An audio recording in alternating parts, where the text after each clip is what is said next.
तो दोस्तों, तो आपका स्वागत है आपके अपने चैनल टेक्निकल स्टडी पॉइंट पे। और गेल का जो है इतने दिनों से इंतज़ार था आपका। गेल का ऐसे मेल तो आ गया होगा, लेकिन तब भी यहाँ पे ऑफिशियल साइट पे अपलोड कर दिया है जो आपका गेल का है टेक्नीशियन मैकेनिकल का। उसकी फाइनल जो शॉर्टलिस्ट कैंडिडेट की आ गई है, कितने लड़के सेलेक्टेड हुए हैं डॉक्यूमेंट वेरिफिकेशन और ट्रेड टेस्ट के लिए, तो उसकी आ गई है।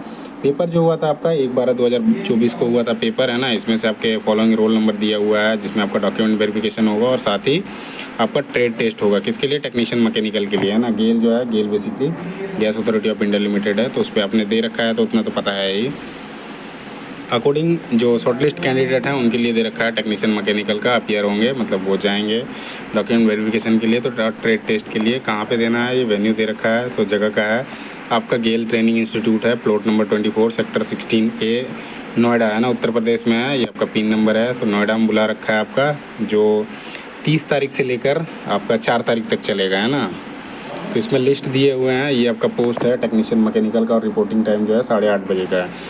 सबका डेट जैसे देखो, ये सीरियल नंबर 1 पे देखो रोल नंबर दिया हुआ है, फिर आपका रजिस्ट्रेशन नंबर है, फिर ये नाम है, फिर उसके बाद डेट ऑफ जो सिलेक्शन प्रोसेस है उसका डेट दे रखा है ना। तो ये 30 तारीख का है। ये सचिन कुमार है, पहले नंबर पे है। इनका अभी मैंने इंटरव्यू अपलोड कर रखा है, कैसे आपको तैयारी करना है, तो इनका वीडियो आप देख सकते हैं, बहुत ही हेल्पफुल हो जाएगा, है ना। क्या चीज़ें पढ़नी है उसके बारे में। बाकी इनका जो था नंबर 82 मार्क्स आया हुआ था, है ना। और बाकी जो सिलेक्टेड कैंडिडेट हैं इनमें बहुत सारे ऐसे हैं। ये दूसरा जो है हर्ष गुप्ता, ये अभी करंट में जॉब कर रहे हैं। बाकी लोग भी हैं, बहुत लड़के जो हैं ये आपके जॉब कर रहे हैं, जिसमें से ये टोटल अभी जैसे लिस्ट नंबर, ये सीरियल नंबर 1 से आते हैं। यहाँ से आपका टोटल जो है ये आपका 30 तारीख का डेट में बुला रखा है टोटल लोगों को, जिसमें हैं आपके 30 तारीख के डेट में ये लास्ट है ना। तो 47 लोगों को जो है बुला रखा है 30 तारीख को। आप इसमें लिस्ट में अपलोड कर दूंगा, उस पर टेलीग्राम चैनल जो है टेक्निकल स्टडी पॉइंट का, वहाँ पे कर दूंगा, तो वहाँ से आप देख सकते हो, है ना। बाकी जैसे क्या क्या डॉक्यूमेंट लेके जाने हैं वो मेल में आ गया होगा, मेल से भी देख सकते हो। मेल का देखता हूँ मैं, उसका भी थोड़ा सा डाल दूंगा, है ना। ये पोस्ट सारे टेक्नीशियन मैकेनिकल के लिए। फिर उसके बाद दूसरे दिन जो है 1 तारीख को आपको बुला रखा है 47 लोगों को, है ना। 48 लोगों को बुला रखा है, तो यहाँ पे 95 तक आ रहा है। तो 47 लोगों को पहले दिन, फिर दूसरे 1 तारीख को जो है आपका 30/6 को बुला रखा है 47 लोगों को। 1 तारीख को जो है 1/7 को 2025 को बुला रखा है 48 लोगों को। फिर उसके बाद 2 तारीख की डेट है ना। ये आपका 2 तारीख का डेट यहाँ से स्टार्ट होता है। ये 96 नंबर से स्टार्ट होता है। तो 96 नंबर से लेकर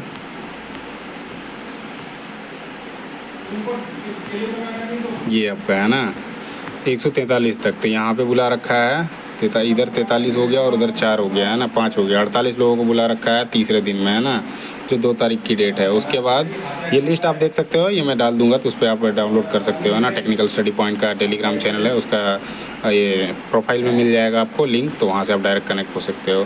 फिर उसके बाद ये 3 तारीख का हो गया। 3 तारीख को जो बुला रखा है वो आपका बुला रखा है 191 तक का, है ना। उसके बाद लास्ट के जो बचे 192 से लेकर 239 तक है ना, इनको बुला रखा है 4 तारीख को। ये 4 तारीख की डेट है। 239 तक जो है वो 4 तारीख को प्रेजेंट करेंगे, है ना। इतने सारे हैं। तो इसमें आपको डॉक्यूमेंट जो लेके जाना है उसका भी मैं दिखा देता हूँ। डॉक्यूमेंट का भी आपका क्लियर हो जाएगा कि क्या क्या लेके जाना है ना, जिससे आपको ज़्यादा दिक्कत ना है ना, तो वो मैं बता देता हूँ। यहाँ से स्टार्ट होता है जो हमारा क्या क्या डॉक्यूमेंट लेके जाने हैं उसके बारे में लिख रखा है। तो एप्लीकेशन फॉर्म का आपका होना चाहिए ना, वेरिफिकेशन प्रोसेस में एक आपका ओरिजिनल होगा, और साथ में वो डॉक्यूमेंट जो आपने एप्लीकेशन भर रखा था उसका लेके जाना है, और उसका एक साइड जो है फ़ोटोग्राफ करके लेके जाना है ना। साथ में आपका पासपोर्ट साइज़ का फ़ोटो चाहिए, है ना, ओरिजिनल डॉक्यूमेंट होने चाहिए। और इसके साथ में जो भी डॉक्यूमेंट आपने दे रखा होगा उसका साथ में आपका जेरोक्स चाहिए, सबका एक सेट, है ना। सपोर्टिंग डॉक्यूमेंट्स में देखते हैं तो 10th का मार्कशीट लगेगा, वो डेट ऑफ बर्थ के लिए है। फिर कैटेगरी सर्टिफिकेट से आपने भर रखा है कैटेगरी में, जैसे ST/SC OBC NCL EWS या PWD तो है, उसको आपका सर्टिफिकेट लेके जाना है ओरिजिनल, और उसका एक जेरोक्स होना चाहिए।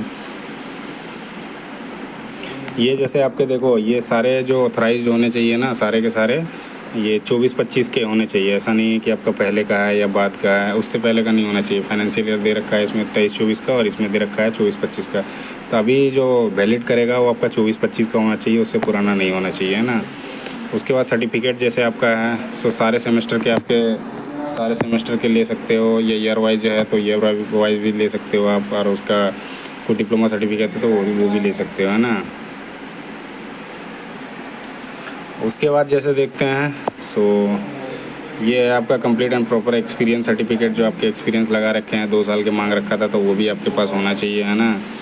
तो इसमें जैसे यहाँ पे है complete and proper experience certificate document, ये तो होना चाहिए। पर पास्ट एम्प्लॉयमेंट का जहाँ आपने काम कर रखा था वहाँ का एक्सपीरियंस लेटर होना चाहिए, है ना। उसमें आपका साफ साफ मेंशन होना चाहिए डेजिग्नेशन क्या होगा, नाम क्या है ना, डेट ऑफ ज्वाइनिंग क्या है, और साथ ही आपके रिलीविंग हो रखी है तो रिलीविंग का, है ना। 2 डॉक्यूमेंट चाहिए इनमें से, जिसमें से आपका लास्ट का सैलरी स्लिप चलेगा, जो पास्ट का जहाँ भी आपने काम कर रखा था 2 साल का आपने एक्सपीरियंस दिया था, तो उसमें से आपका सैलरी स्लिप लेके जा सकते हो लास्ट का, या फिर सैलरी स्लिप कोई सा भी हो, दूसरा भी चलेगा, है ना। लास्ट का ज़रूरी नहीं है क्योंकि सैलरी स्लिप भी बोल रखा है। एनुअल इंक्रीमेंट ऑर्डर यदि होगा तो वो ले सकते हो। प्रमोशन ऑर्डर या ट्रांसफर ऑर्डर होगा तो वो भी।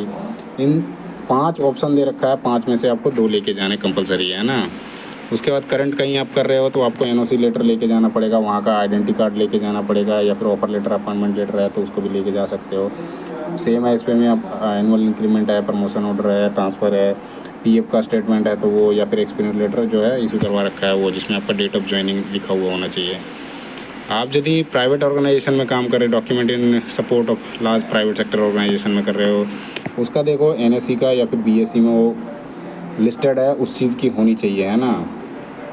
जिसमें आपका ग्रुप ए और बी होता है जो बीएससी के, उस पर रिलीवेंट फाइनेंशियल ईयर में जो होता है उसमें आपका वो सारा चीज़ मेंशन हुआ रहता है, क्या प्रॉफिट है क्या लॉस है, उसके बारे में सारा कुछ होता है ना। साथ ही आपका 500 से ज़्यादा एम्प्लॉय होना चाहिए जिस ऑर्गेनाइजेशन में आपने काम कर रखा है, 500 से कम नहीं होना चाहिए, है ना। एनुअल जो ऑडिट होती है उसका भी रिलीवेंट यदि उसके पास होगा तो वो ले जा सकते हो। सर्टिफिकेट जो एचआर डिपार्टमेंट से, इनमें से सारे 500 रेगुलर एम्प्लॉय हैं उसका आपके पास है तो वो लेके जा सकते हो। नहीं मिल रहा है तो आपका रिलीवेंट जो वेबसाइट है आपका कंपनी का, वहाँ से आप निकाल सकते हो, है ना। एनुअल टर्नओवर जो है 250 करोड़ से कम नहीं होना चाहिए, उतना होना चाहिए, वो रिपोर्ट भी आपके पास होना चाहिए। तो आप यदि एनएससी बीएससी से निकाल लोगे तो यहाँ से आपको ये वाला मिल जाएगा, है ना।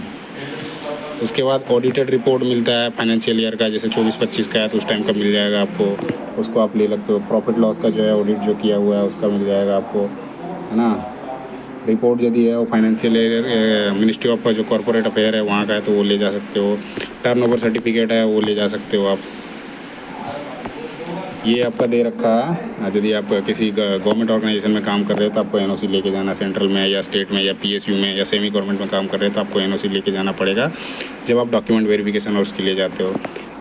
वैलिड आईडी प्रूफ के लिए आपका पैन कार्ड है, वोटर कार्ड है, आधार कार्ड है और ड्राइविंग लाइसेंस, इनमें से कोई से भी आप लेके जा सकते हो, है ना। इसमें ये नोट लिखा हुआ है, नोट में ये चीज़ें बहुत इंपॉर्टेंट होती हैं, नोट की चीज़ें। In case any candidate fail to bring any of the above mention certificate, है ना, डॉक्यूमेंट, कोई भी चीज़ आपको फ्रॉड पाया जाता है या गलत पाया जाता है तो उसके हिसाब से क्या है, कैंडिडेचर जो है वो फेल कर दिया जाएगा या रिजेक्ट कर दिया जाएगा, है ना। और ये सेल नॉट बी अपीयर और अलाउड ट्रेड टेस्ट, मतलब डॉक्यूमेंट वेरिफिकेशन में आप फेल हो जाते हो फिर उसके बाद आपको ट्रेड टेस्ट नहीं देने दिया जाएगा, है ना। आपको जो है ट्रेन का दे रखा है, जहाँ से भी आना जाना करते हो आपका सेकंड क्लास जो है स्लीपर ट्रेन फेयर या बस फेयर जो है आपको शॉर्टेज रूट्स का जो भी है आपका वो मिल जाएगा, है ना। जो उसका आपको ओरिजिनल कॉपी जो है वो जमा करना पड़ेगा, और साथ ही आपने जो लोकल कन्वेंस को यूज़ करा है ना उसका कुछ भी नहीं मिलेगा, है ना। जैसे आप टेम्पू का यूज़ करते हो तो उसका आपको नहीं मिलेगा। उसके बाद दे रखा है आपका डॉक्यूमेंट वेरिफिकेशन का है, ये आपका 4 तारीख तक चलेगा, है ना। दिस लेटर्स ओनली इन्विटेशन और document verification process schedule for 4 जुलाई, है ना, 2025। अभी जून चल रहा है, जुलाई तक चलेगा, 4 जुलाई तक उसका दे रखा है। तो उसके बाद प्री एम्प्लॉयमेंट बाद में फिर आपका हो जाएगा, है ना। उसके बाद आपका वहाँ पे क्लियर हो जाता है तो मेडिकल एग्जामिनेशन हो जाएगा फिर, मतलब प्री एम्प्लॉयमेंट जैसे आपका सडे मतलब जॉब के लिए जो है वो मेडिकल वहीं पे कंफर्म किया जाएगा, फिर ये बेस्ट विशेस लिख रखा है ना। तो इसमें यही चीज़ नीचे भी दे रखा है। सो इतनी चीज़ें हैं, ये चीज़ें आपको मस्ट है, लेके जाना ही जाना है ना। ये चीज़ें नहीं है, ये 2 चीज़ें आपका मस्ट है। इन 5 चीज़ों में से 2 चीज़ें बहुत ज़रूरी है, और साथ ही ये कंपनी का जो डेटा है सपोर्टिव डॉक्यूमेंट में जो लार्ज प्राइवेट सेक्टर हैं उसके हिसाब से, तो ये चीज़ें में से इनमें से आपको जो भी चीज़ें मांग रहा है 250 करोड़ से कम का उसका नहीं होना चाहिए टर्नओवर, और 500 रेगुलर एम्प्लॉय, है ना। ये चीज़ हमेशा नोट करके रखना है, ये चीज़ बहुत ज़रूरी है। और एनएससी बीएससी का जो डॉक्यूमेंट है वो लिस्टेड होना चाहिए, उसका भी आपका लेके जाना डॉक्यूमेंट, है ना। गूगल से मिल जाएगा, गूगल से आप डाउनलोड कर सकते हो। सो इतना ही करते हैं इस वीडियो में, और वीडियो अच्छा लगा तो वीडियो को लाइक करो, चैनल को सब्सक्राइब करो, और साथ ही अपने दोस्तों के साथ शेयर करना ना भूलें, है ना। क्योंकि इस तरह की अपडेट, रेगुलर अपडेट हमेशा मिलते रहेगी, जॉब से लेकर क्लासेस हो गए हैं, सारे कुछ मिलेंगे। तो वीडियो को लाइक करो, चैनल को सब्सक्राइब करो, और साथ ही अपने दोस्तों के साथ शेयर करना ना भूलें। धन्यवाद, जय हिंद।